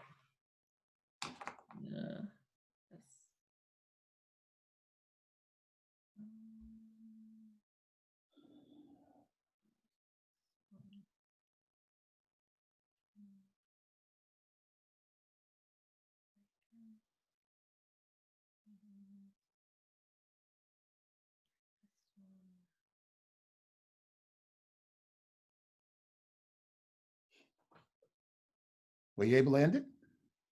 No. Acting weird.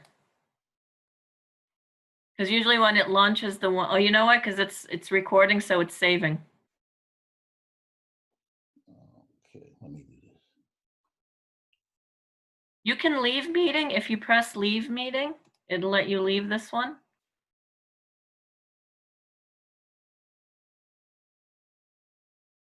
Saying launching. Why is it I'm launching? gonna. This thing's not. Hold on. Let me see. How come this is not? Charles Kyle.